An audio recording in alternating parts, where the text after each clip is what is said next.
তত্ত্বাবধায়ক সরকার ব্যবস্থা বাতিল সহ ৫৪ জায়গায় ছুরি চালিয়ে আনা হয় সংবিধানের পঞ্চদশ সংশোধনী। ৫ আগস্ট শেখ হাসিনার পতনের পর প্রথম আইনি চ্যালেঞ্জের মুখে পড়ে এই সংশোধনী। হাইকোর্ট তত্ত্বাবধায়ক সরকার ব্যবস্থা ও গণভোটের বিধান ফেরানোর আদেশ দিলেও পঞ্চদশ সংশোধনীর অন্য বিধানগুলো পরবর্তী সংসদের উপর ছেড়ে দেন। এতে সন্তুষ্ট হতে পারেননি রিটকারী। পুরো সংশোধনী বাতিল চেয়ে আপিল করা হয়। এ নিয়ে কয়েক কার্যদিবস শুনানিও হয়। বৃহস্পতিবার আপিল বিভাগ বললেন, তারা নির্বাচনের আগে আর এটির রায় দিতে চান না। জনগণের ইচ্ছার প্রতিফলন হোক, ভোট হোক, সংসদ সিদ্ধান্ত নিক তারা কি করবে। আদালতের দৃষ্টিতে তার অনেকগুলো বিষয় যেগুলো পার্লামেন্ট করতে হবে। তো যেহেতু পার্লামেন্ট করতে হবে, ওনারা আসলে মূলত চেয়েছেন যে পরবর্তী নির্বাচন পর্যন্ত এবং পরবর্তী সংসদ গঠিত হওয়া পর্যন্ত এই মামলাটির এ পর্যায়ে শুনানি স্থগিত থাকুক।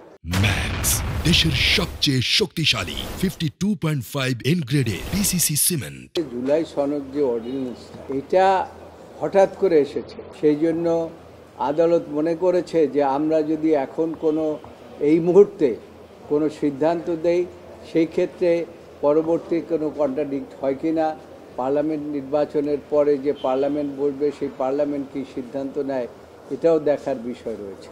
তবে এত বড় একটি ইস্যুর শুনানি জাতীয় নির্বাচনের পর নিয়ে যাওয়ায় সন্তুষ্ট নন মামলার বেশ কয়েকজন আইনজীবী। তত্ত্বাবধায়ক সরকার কার্যকরী করতে হলে পঞ্চদশ সংশোধনীর বেশ কটি ধারা বিলুপ্ত করতে হবে। সেগুলো নিয়ে কিন্তু এখন শুনানি আর শেষ হয়নি, সেগুলো একটা অস্পষ্ট অবস্থায় রয়ে গেছে। সংসদ যেই বিষয়টা দেখবে আর আদালত যেটা দেখবে, সে দুটো সম্পূর্ণ ভিন্ন বিষয়। আদালত দেখবেন যে পঞ্চদশ সংশোধনীটা সঠিকভাবে পাশ হয়েছে কিনা, এটা সাংবিধানিক কিনা। আর সংসদের তো কাজ পরিধি সম্পূর্ণ ভিন্ন। ফেব্রুয়ারির ভোটের পর নতুন সংসদ পাবে দেশ। এরপর ৫ মার্চ আপিল বিভাগে হবে পঞ্চদশ সংশোধনী নিয়ে চূড়ান্ত শুনানি।